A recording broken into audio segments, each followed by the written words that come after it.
All right, everybody, thank you so much for being here today. If you haven't found a seat, go ahead and filter in. We have a little bit more room. We're all Cougs here. We can be friends. There's lots of chairs up here for the standing rooms, right there. A whole bunch of them. Perfect. All right, good afternoon, Cougs. Thank you so much for joining us at this year's CougsFirst event, where we celebrate the power of the Cougar Network and the incredible There's individuals. 3 in the front. Yes, please continue filtering in. We're honored today to welcome 2 extraordinary Cougs to the stage. First, please welcome the 12th President of Washington State University, Dr. Elizabeth Betsy Cantwell.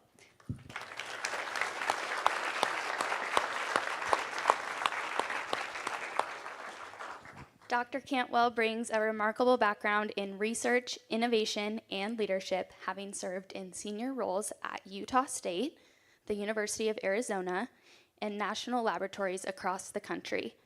She's led billion-dollar research enterprises, expanded student opportunities, and played a key role in the revitalization of the Pac-12. Is that music for me? Yes. Today, she's guiding WSU into a bold new era, anchored in excellence, access, and impact. Joining her is a familiar face to many of us, Eric Johnson, a proud WSU alum from the class of '84 and a beloved storyteller in the Northwest. Please join us in welcoming Eric.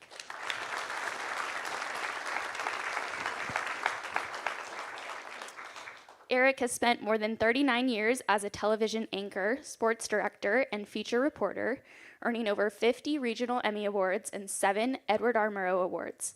He's the creator of the long-running series Eric's Little Heroes, and he's covered everything from the Seahawks Super Bowl run to the Cougs' unforgettable Rose Bowl appearances. But above all, Eric is known for his heart, his gift for telling stories that lift spirits and connect communities. So please join me in welcoming President Elizabeth Cantwell and Eric Johnson for today's Fireside Chat.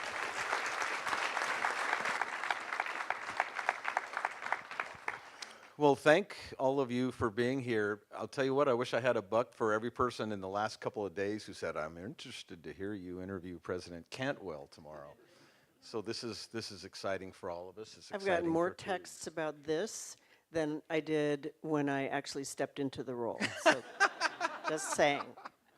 Oh my goodness. Well, we're all looking forward to it. We're thrilled to have you on board at this university. And I guess my first question, President Cantwell, would be, you know, you're learning. What did we say, 40 days on the job? 40 days on the job. 40 days on the job. You're learning about Pullman. You're learning about the Palouse. You're learning about the school, the people, everything about the culture. What can you tell me so far in your experience about the concept of being a Coug? Well, so 40 days in, let me just reflect what anybody will know about being a Coug from the outside. You see the Cougar logo worldwide. It is everywhere. It's the greatest logo in the world. Well, first of all, it is an incredibly cool mark. But you see it. I went on a river trip to Eastern Europe a couple years ago, and you don't see. I mean, you might see Harvard because people who have nothing to do with Harvard because of that brand. But you saw this logo, this mark, several times in the airport in Hungary, and on I don't know, in one of the walking tours that we did. So that's actually a sign of Cougs being everywhere. And then the other thing, I worked with Washington State University for years as a result of my national laboratory experience working with people who were jointly PNNL and Washington State. And so I've experienced the Palouse, and I've experienced Cougs in the world that I work in a lot, and always with great admiration. So I remember thinking when this job became available, and I was only a couple years into my previous job, it's just too early to leave the job I'm in. And as this job was still available, I thought, gosh, I got to go for this. There is no, I will never get this opportunity again. This is the premier land grant in the U.S., and I do believe that's true, and that's not grandiose. This is the land grant that lives the mission, that that demonstrates to everybody else what it looks like, and so I did jump. You made that leap, and we're glad of it. And the Palouse is unbelievably. If you stand in the Palouse, you've never been there before, you can imagine you are on another planet. It's really cool. There's nowhere like it in the world. I mean, you've been around the world. I've been around the world. I've never seen anything like it. There's nothing like it, and there never will be. And it's such a special. We all know that, right? We all know that. From a culture standpoint, you had an idea. You've worked with people from Washington State. You've had an idea from afar what the place was about. From a culture standpoint, is there anything that's different than what you thought it would be so far? No, there isn't. I will reflect on the following, though, because I think it's part of the reason that I was brought in here, is that there are, in so many ways, it is time to get ready for and live change. That doesn't mean giving up values, for sure. It doesn't mean giving up values, and it doesn't mean giving up our history or our past, but it does mean that things are changing, some of it under our feet, some of it meaning we don't control it. And I really see not merely a bright future, but a leadership future for this institution. In everything from athletics to academics to what does it mean to live that land grant mission. So that, I think, is really sort of what it's all about. Yeah, what it's all about. Your resume, we were talking about your resume a minute ago, because I'm one of those guys in life who had one mission, and I followed that little line as hard as I could. I'd be on the other You're end on of the the other spectrum. side of that. And I'm fascinated when I read through this stuff. So you have a background in business, engineering, human behavior. You've worked with the National Academy of Sciences, Engineering, and Medicine, the International Space Station Laboratory, Utah State, the University of Arizona.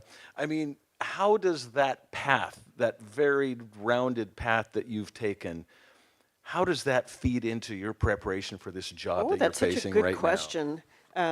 I do. The short answer is my education gave me the courage to do everything that I've ever done. And I don't think that without that education I would have had that courage. The moment that we are in is one of a lot of strife and change. And that is coming for higher education at the moment, whether we like it or not. I think that my combination of, I had the kind of courage delivered by excellent quality education, and in a family that was research oriented, meaning put the hypothesis together, figure out how to draw the solution. So it's fixers, draw the solution and then go after that. If that doesn't work, what's the next hypothesis? Let's go after that. My father was very logical and very successful in business. So this moment demands leadership that helps everybody open the aperture to see what's possible, and then all of us find the pathway to get there. And I do think that my, just the number of things that I've been able, but that I've had access to, that I've been, really graced with opportunities, many of them I wouldn't have imagined when I was 16 years old or even 25 years old, have enabled me to be at least a helpful leader for the moment. You and I were talking a little earlier, right before it started. It feels like the very idea of higher education is being undermined right now on some level. You picked a fine time to be a president at a university, didn't you? These are strange times. These are strange times, and internally, many of you who have heard me speak before know that I always start these days with, we all need grace. I need your grace, and you need mine. This is a moment to grant each other as much grace as possible. Not just a moment, but probably a few years here. We are all on the same boat and the same page. So all the data tells us, even the latest, and I will data geek for a minute, that it is only true, and has been for quite a while, that if you get a bachelor's degree in an institution of higher education in the United States, you, your family, are better off economically. You will be better off. That's statistically been proven over and over and over again. What's contravening that at the moment is a narrative. It isn't actually reality. It isn't backed by any fact. So our job is to carry on, to really listen to the young people who come to us and need to be delivered out into the world with knowledge, more even particularly the ability to learn in the world today over and over and over again, rapidly, and even more importantly, the ability to lead in this moment. We have to deliver leaders who can surf the very rough waves that we have in this nation at this point. So that says, every time we have the opportunity to stand up and defend higher education, not as elite, not as special, not as woke, not as whatever the terms are, but as the defining difference in the US between peoples, all peoples who struggle, and those who can, as a nation, move forward and be better places for people to live and have their families and work. We should do that. Perfectly Just said. without being strident, because we don't need to be. It's beautifully said. Beautifully said. Let's talk sports. Yes.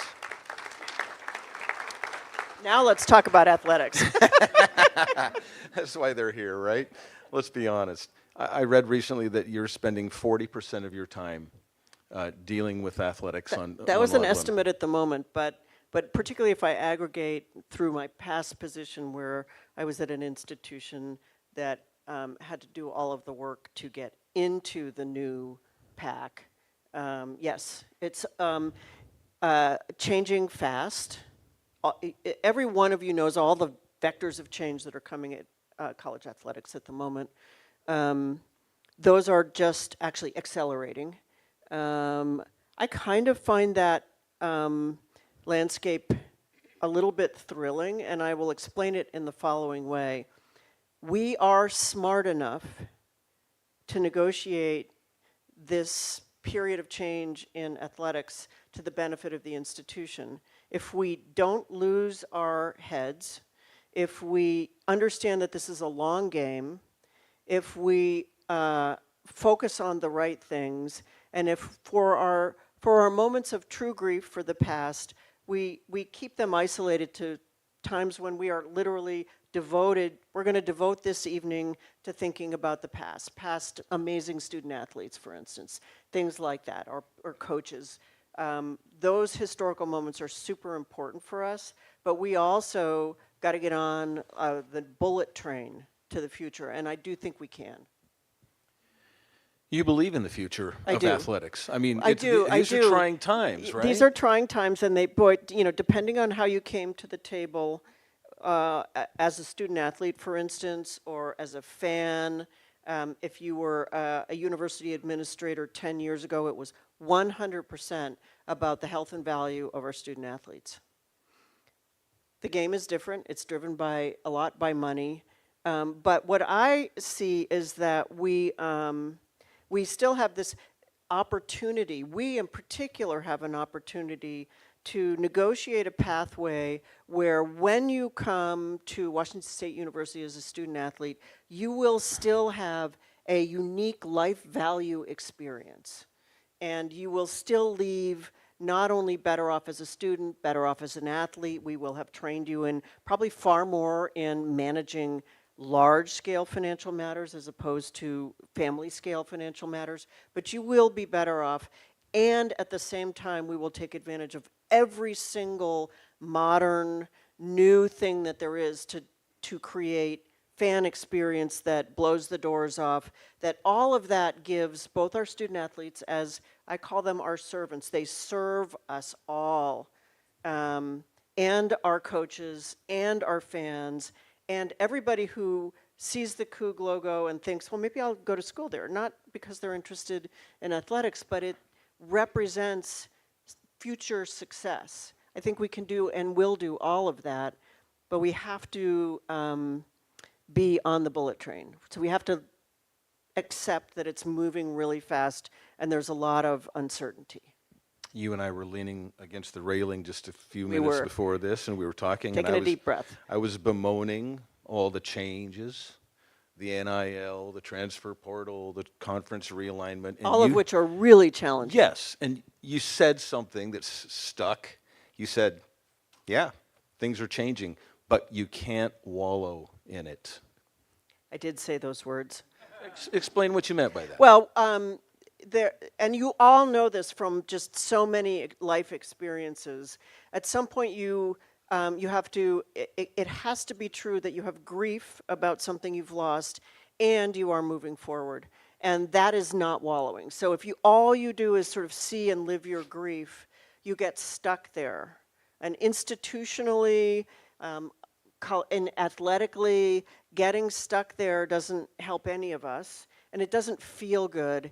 And there are feel-good opportunities in the future, and they are about amazing athletes that will come to us, and amazing coaches that will come to us, and amazing, just truly, stellar, not just in-game, at-game experience, but the world is moving to experiences of games where even if you are not there, and I encourage every one of you to be at every game, because we need, our student athletes need to know that you care enough to do that.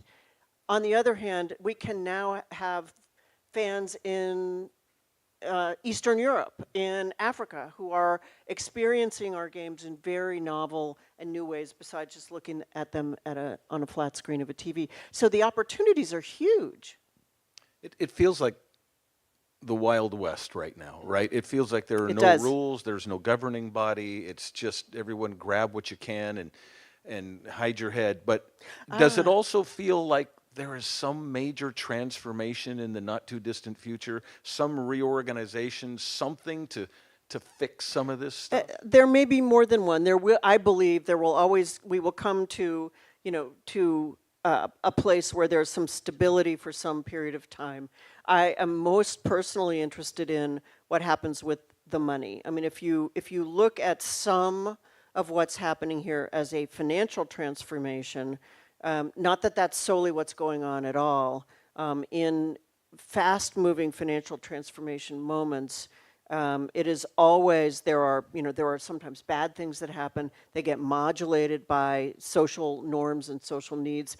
I often say at moments like this, yes, it is the wild, wild west, but we all have the capacity to encourage ourselves and our families and our friends and our communities to use their sense of moral core and make good decisions and utilize, allow that. It's almost a matter, it's like talking about faith. I tell students often, you have permission to talk about your faith with one another, but it doesn't have to be religious faith. And my faith in you is really unwavering. You are the solution. Get out there and go do it.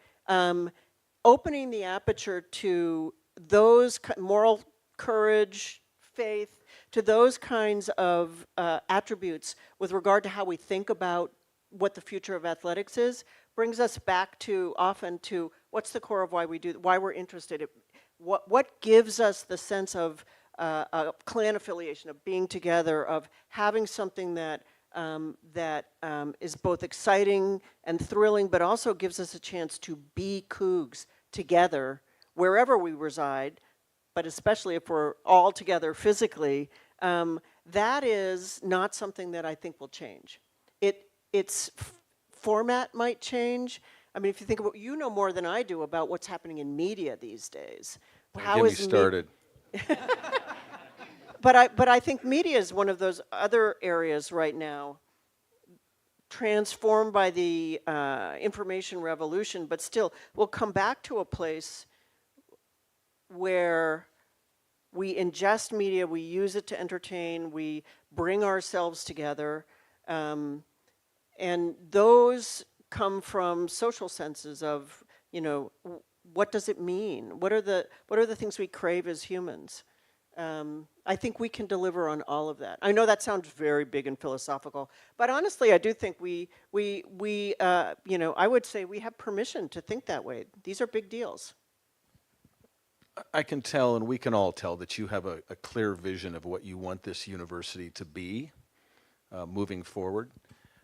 What role does athletics play in that vision, and what role does it play in our ability to tell the story of Washington State University to the world? Those are great questions, because we get asked them a lot. Like, why don't we just teach?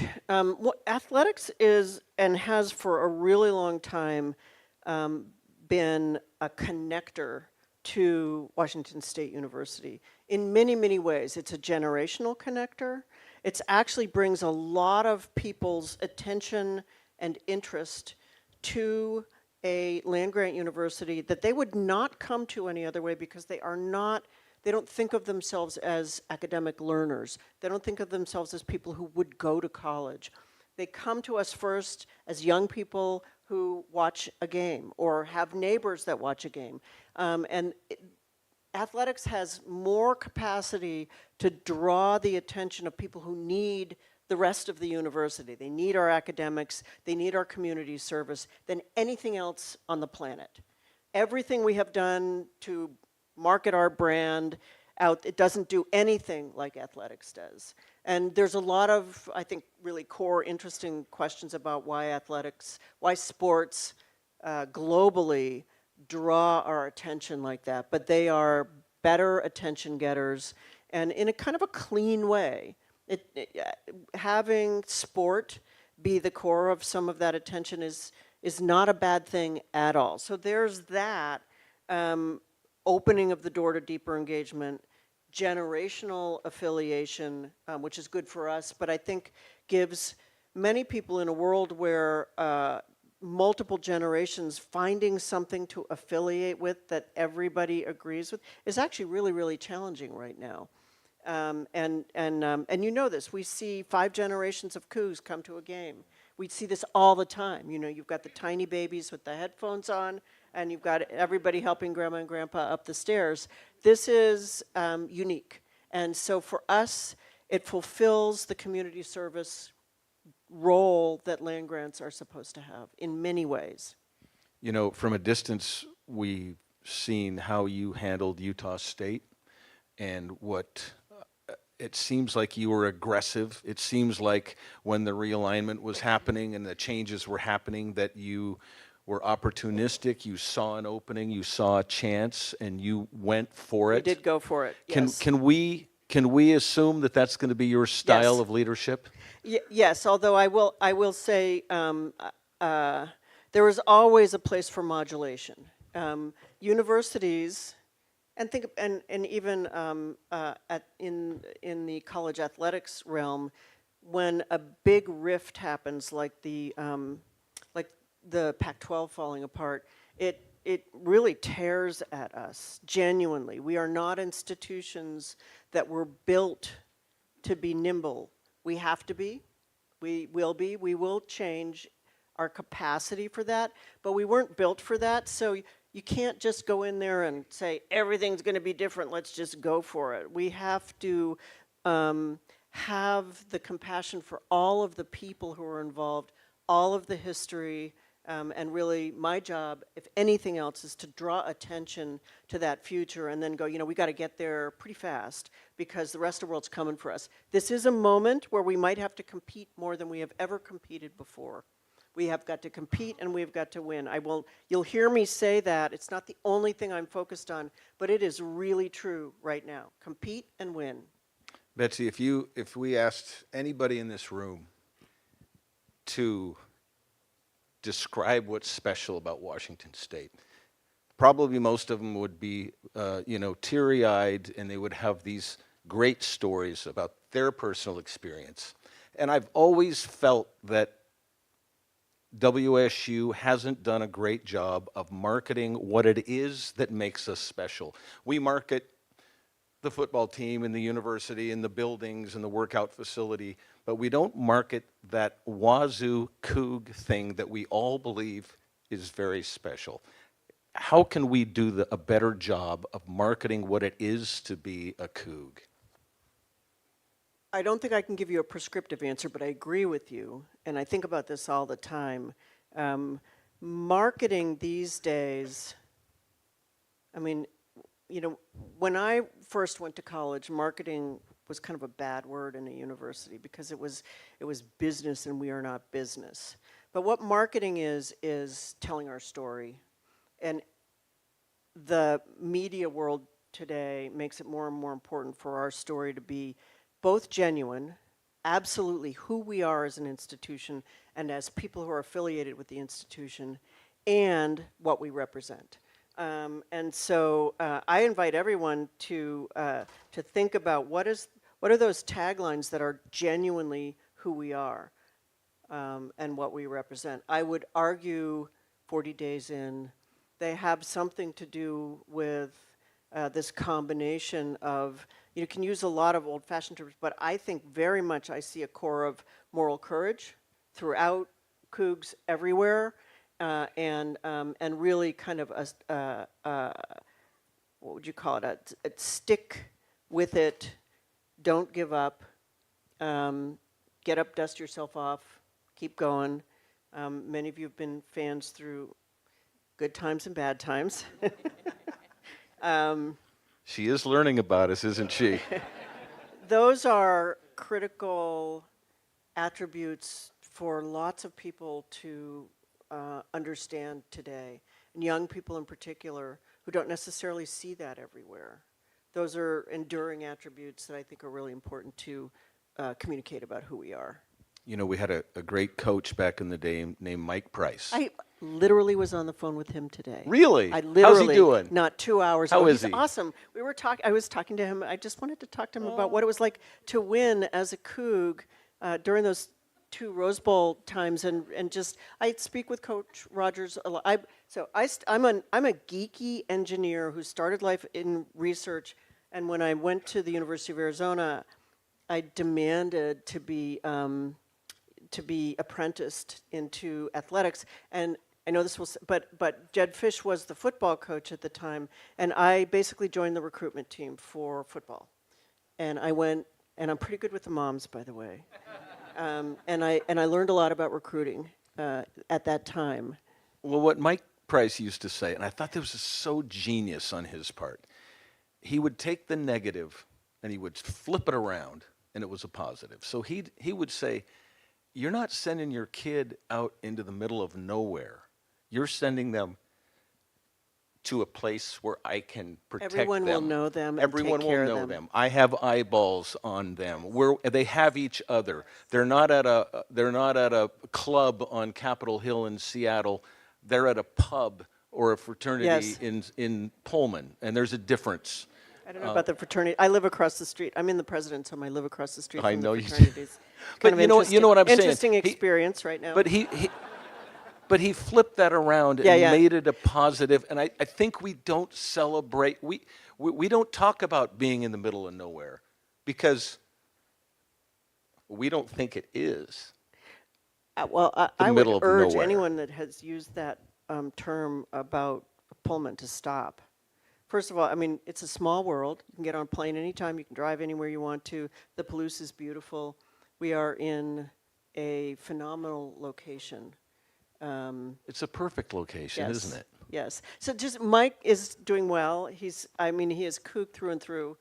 All of his life experiences have brought him back to. He's just kept saying, anytime you need anything from me, just let me know. Just let me know. Awesome guy. Yeah, he was something. He was something. Betsy, you've led major research projects at national laboratories and universities. How can innovation intersect Such a great question. with athletics and the rest of your vision for WSU? So let's think about athletics alone. I mean, and I might geek out for a minute. Innovation in sport writ large, not just college sport. There's a ton of innovation around the use of data and data science, tons. There's a ton of innovation, massive amounts around athlete wellness and performance, and all of both the medical science and the performance science, the brain science that underpins athletic performance. I do honestly see the new conference as a testbed for the future of athletics in all of the ways that data and science are going to transform athletic performance. Really, really interesting and exciting. I think we have the capacity to be there more than any other conference, because I like to say, you know, there's the P4 and there's everybody else, and then like a neon sign is the transformed Pac-12. We don't get to use the word rebuilt because we actually won't be like we were before. And it's neon because it completely stands out financially. It stands out, and it should stand out in a performance sense. We do plan to be at the forefront of as much as we can, very much to make the best use of the next 6 years when everybody's media rights will change, everybody's, so that we really have proven what the future will be like. Now that's a big, bold statement. It's not easy to jump into the middle of that, but we at WSU have the opportunity to be, you know, on the research and performance side, the innovation side, fan experience. What are the most innovative ways you could think about driving the fans' experience in athletics right now? And every one of you can think of something really, really interesting. Can we do it all? No, but we have to open the aperture on what that looks like. How about the alums? Where do they come in? Where do they fit in with your grand plan? How do we fire them up and get them ignited and wake up the sleeping giant? Alumni are the heart of any institution of higher learning. Why? Because you actually kind of, once you graduate, you live the ethos of the institution. You're out there wherever you live, but let's just say you're in Seattle, next to somebody who has purple everything, and you're living it, and their kids can see it. I mean, everybody can see it. So that's why alumni are important. What can alumni do? Well, first of all, show up. This is the moment. This is a very unique, all hands on deck moment for WSU. Come to games. I know there's a lot of problems. I live in the president's house. I have a freaking acre of lawn. Thinking about how to monetize that lawn, let me tell you, during football games. But show up. You're going to sell parking spots on your lawn?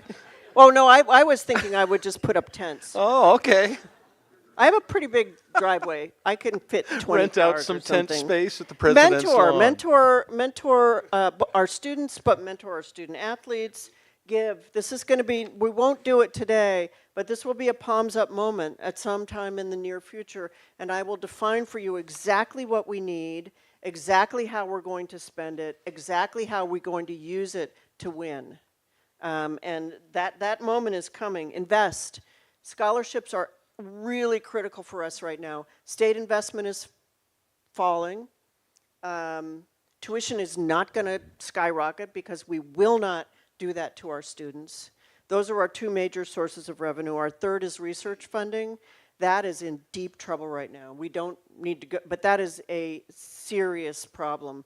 So we need to find new ways to support our students to be able to just get to WSU, and that means scholarships, internships. If you have the capacity to open the door at wherever you work for 2 or 3 more interns every summer or every year, 2 or 3, just find a way to do that. This is the way that students will be distinguishing themselves when they graduate, is they have had a real-world internship experience. It almost doesn't matter what it is. Help us build the Cougar network so it's future ready. It's really focused on what we will be. We're really beating the drum about going forward to the future. Is that inspirational? Are you pumped up? Can you feel it? The last thing I'm going to do, and then we're going to open it up to some questions as time allows. Be nice, you guys. I have a few things that I want to ask you if you've experienced so far in your 40 days at Washington State. Okay. Okay, you ready? I'm ready. These are quintessential Coug things. Have I had Cougar Gold? Yes. Just wait. I have Just 5 hold cans on. of it. Just I'll cross that one off. Have you driven amongst the wheat fields and thought to yourself, my God, this is beautiful? Yes, many, many times. Seriously, I do think that. It's a particularly beautiful time of year to drive amongst the wheat fields. The dust clouds are not too bad. Right. It's not that time of year, so I've gone between Pullman and Spokane, and I take the back road through Palouse because it's really, really pretty. So gorgeous. Have you had a cold beverage at the Coug and then written your name on the wall? I have not yet done that. It's a little disappointing, Perhaps, isn't it? well, maybe I need a squad to accompany me. Well, let's do it. Let's do it. I would volunteer. do that. Not by myself, though. I should not do that by myself. No, you can't stumble in there at 11 o'clock on a Saturday I'm here night. to sign my name on the wall. Have you met the throw-in Samoan? I have. Somehow he almost ran into me running out of a door somewhere in. Yes. Have you driven to Lewiston for an Effie burger? No, but I have driven to Lewiston twice, but not for an Effie burger. How many of you have had an Effie burger? It is the most incredible thing. First of all, it's an absolute made from dive. meat? Absolute dive. It is made, but it's this big. Oh my God! And you no. cut it into 4, and it's Okay, the most incredible hamburger you've ever had in Okay, your life. all right. Period. I might eat a quarter. Okay, that you eat a quarter. Have you got a ticket driving through Colfax? Not yet. You will. You will. You know what? My daughter's lived in Pullman for 3 years. She's a graduate student. Warned me when I was moving there, like, Mom, you cannot exceed the speed limit through Colfax. Oh, they'll get you. So far, That town wouldn't exist without traffic tickets. everybody has to have a living. That's right. That's right. You've bought a can of Cougar Gold or 5. I have 5 cans. Gifts, I must say, so far. And I also have 12 Cosmic Crisp apples in the Oh, refrigerator. they're so good. This Best big. thing ever. Yeah.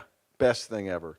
Have you said go Cougs to a complete stranger? I have. I have Nice. indeed. You're and coming I've had along. many complete strangers, especially walking through airports, because I almost always have actual Cougar gear on, have said go Cougs to me. And I'm like, who said that? And you'll find that it's the most, am I right, the most infuriating thing is when you see a Coug hat or something and you say, go Cougs, and they don't reply. respond. Oh, my God. It makes you want to fight. You know, what? The last one, and perhaps the most important. Okay. Have you ever muttered to yourself when nobody was watching, Huck the Fuskies? Oh, not yet. You but will. I clearly, I've now got a phrase. You will. You guys, how about this lady? How about Blessings. a hand for this lady? Fantastic. Fantastic. Huck the Fuskies. Huh? Huck the Fuskies. That's I'm working exactly on it. right. Now we're talking. I think we're going to open it. Do we have time for questions, you guys? Do we have time? Okay. Let's open it up for questions. I do want to, I noticed a number of my regents are here. Hopefully I didn't embarrass any of us. But thank you for joining us. It's Yeah, if been you a have blast. a question, please raise your hand, and we have Mike on this side and that side. So we'll Wait for the mic. Come on. It's always awkward being Don't the be first shy. person. Here we go. Look at this brave guy. Hi there, class of 17, work for Catholic Community Services. So I'm going to ask you a mental health question. After a stressful day, being here for 40 days as a president, what's your go-to way to decompress? Yeah, I don't get a lot of decompression time. I do, and I encourage everybody to focus. I do focus really, really hard on making sure that I get a good night's sleep. So sometimes that might mean I get home, put my pajamas on, and go to bed because I need my 7.5 hours. But otherwise, if I have a little extra time, I will jump on a treadmill or something to just like get the cobwebs out. And for someone in a position like mine, taking regular, at least 2 or 3 day kind of brain break vacations, meaning going someplace where I don't have my device with me all the time and it's quiet, is super, super, super important. Those brain And that's break. a luxury. For a lot of people don't get to do that kind of thing. I admit that that's a luxury, but that is something that I have to do in order to be ready. You called it a brain break vacation. Yeah. Jack Thompson's been on one for 19 years, actually.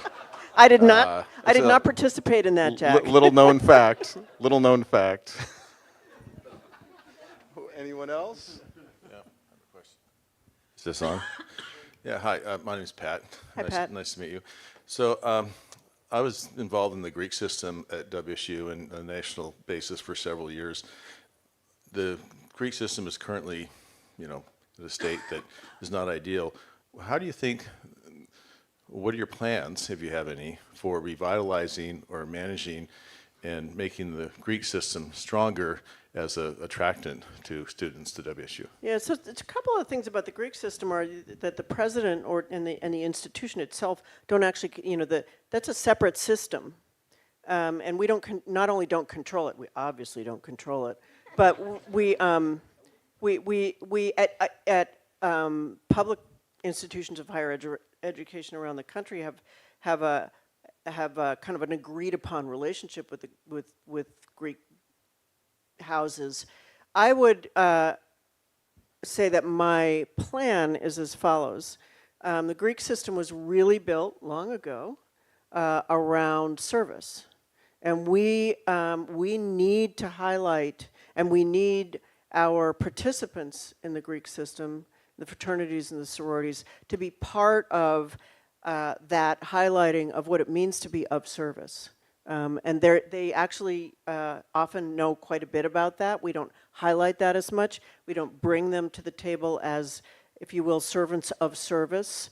And I have learned from a couple of fellow presidents that that's actually a concept around which we can revitalize our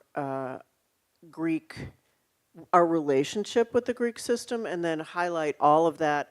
It actually turns out that's attractive to a lot of young people today. Now, harder to do than to say, but that is where I would go.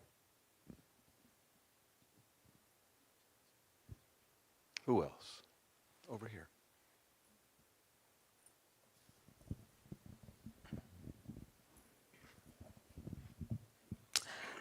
Hi, I'm Liz Brown, 1980, third generation. We do have a fourth generation, so You're working on it? We're working on it. Anything I can do to help, let me know. Okay, yeah. And I'm wondering how you're coming along with the fight song. Well, that is the question of the hour. So I had to sing the fight song last night, and I asked them to put it on the teleprompter, because I got the last part and the first part, but the middle and I'm still working on that. Give me, I have to learn it in less time than Elson Floyd learned it. That's my personal goal. So maybe another month. The song, it's just getting everything correct. A teleprompter really helps. Just saying.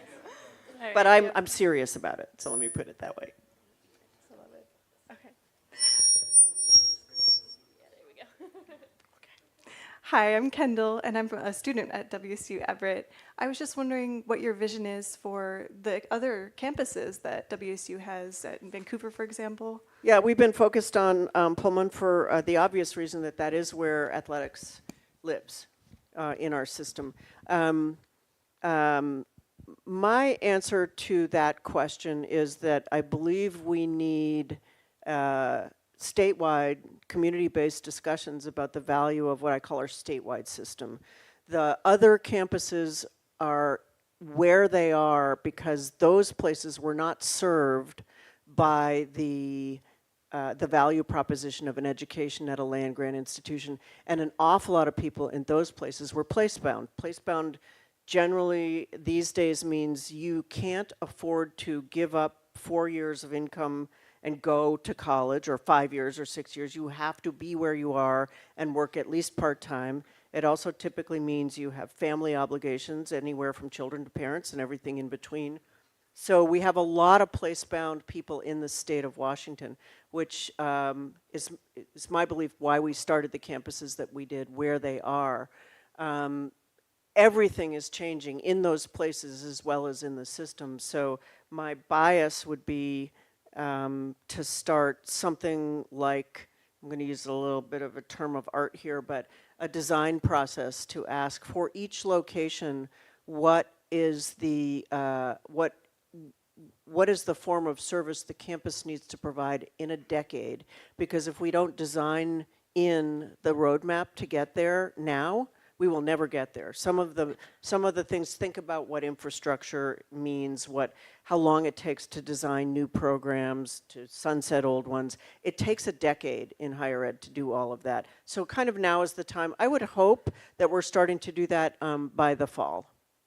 I mean, I've actually thought about it. It takes about a year to do that credibly, because you really need to not just talk to all the students and not just talk to all the faculty and staff inside the campus and the campuses, because we really need out. But particularly getting all of the corporations or the job-owning entities to think about, what do I need in a decade? AI is a classic. Like, everyone's going to say, well, in a decade, we're going to be doing more with AI. But we don't know, we're not doing that now. But what I need us to design in what those skills are going to be so students are delivering them when companies need them. Thanks, that's a great question. Who else? There's a guy there. There's a woman here. Yeah, right here. It's so nice to meet you. So I just graduated from WSU about 6 days ago in applied mathematics. Congratulations. Thank you.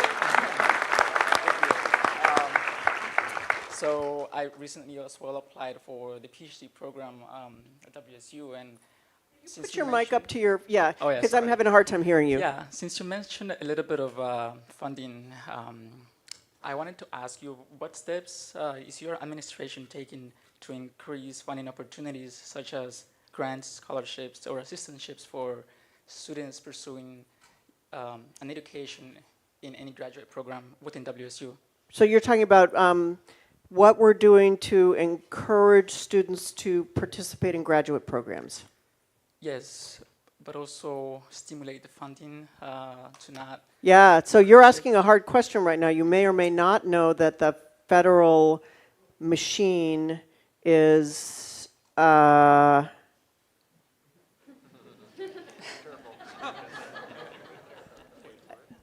asking a lot of questions and taking a lot of steps to reduce research funding in particular, which is the major way that we fund graduate students, right? So graduate education on many levels is funded by federal grants.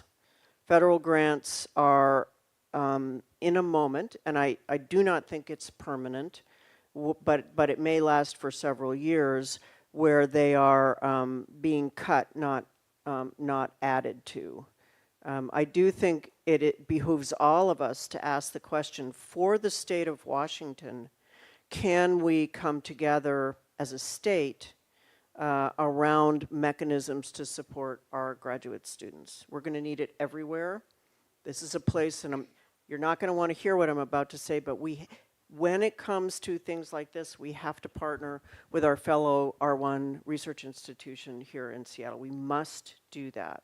So I don't have a good answer to you, but you have to know that we are deeply concerned about the direction that many federal agencies are going.